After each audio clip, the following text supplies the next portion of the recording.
కాకపోతే విషయం ఏంటంటే మేము అక్కడ కంపెనీ ఓనర్ ఎవరైతే ఉన్నాడో వాడు రాలేదని చెప్పాం. నేను మార్నింగ్ నాకు 2 o'clock వరకు police department, home department meeting అయింది. మీటింగ్ అయిన వెంటనే విషయం తెలిసిన వెంటనే హుటాహుటిన బయలుదేరి అర్ధరాత్రి మీద నేను ఇక్కడికి వచ్చి బై రోడ్ వచ్చి కూర్చున్నాను. ఆ రోజు నైట్ అంతా నేను అక్కడే ఉన్నాను. మళ్ళీ నిన్న నైట్ వరకు కూడా నేను పరవాడ ప్లాంట్ దగ్గర, అక్కడ ఆ ప్లాంట్ దగ్గరే ఉన్నాను, ఎసెన్షియల్ ప్లాంట్ దగ్గరే ఉన్నాను. అంటే విషయం ఏంటంటే ఏదో వచ్చాము, బురద జల్లేసాము, పోయాము అన్న పరిస్థితిలో తప్పించి ఇతను మాట్లాడడానికి జరిగే సిచ్యువేషన్కి అక్కడ ఎక్కడ పొంతన కూడా ఉండదు. కాబట్టి జగన్మోహన్ రెడ్డి గురించి అంత భూతత్వంలో చూసుకోవాల్సిన అవసరం లేదు. Is just Pulivendula MLA. ఏదైతే ఫైర్ సేఫ్టీ వేరింగ్ కూడా వాళ్ళ దగ్గర లేదు. వాట్ ఎవర్ ఇట్, ఆ ఫైర్ సేఫ్టీకి సంబంధించిన వాటికి సూట్లు కూడా ఉండాలి, ఫైర్ సేఫ్టీ సూట్స్ కూడా ఉండాలి.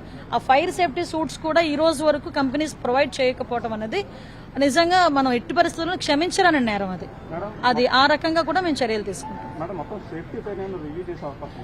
Yes, as well as possible. అంటే మనకి రేపు సాటర్డే, సండే, మండే కూడా హాలిడే వచ్చింది. Then Tuesday or Wednesday definite గా అన్ని కంపెనీస్ వాళ్ళతో డిస్ట్రిక్ట్ లో 2 డిస్ట్రిక్ట్లు వేరేగా పెడతాం. విత్ ఇండస్ట్రియల్ ఎక్స్పర్ట్స్ ని పిలిపిస్తాం. ఈ రోజు అక్కడికి వెళ్ళి నేనేదో మాట్లాడేసి సమ్ ఇంకో పొలిటికల్ లీడర్ ఏదో మాట్లాడడం కాదు. కంపల్సరీగా వచ్చిన కంపెనీస్ హెడ్స్ ని రమ్మంటాము, వాళ్ళ సేఫ్టీ మేనేజర్స్ రమ్మంటాము, వాళ్ళ హెచ్ఆర్స్ ని రమ్మంటాము, కూర్చోబెడతాము. ఏంటంటే ప్రికాషన్స్ తీసుకుంటున్నారు, ఇంకా ఏం చేయాలి, ఎక్స్పర్ట్స్ తో వాళ్ళతో గైడెన్స్ ఇస్తాం.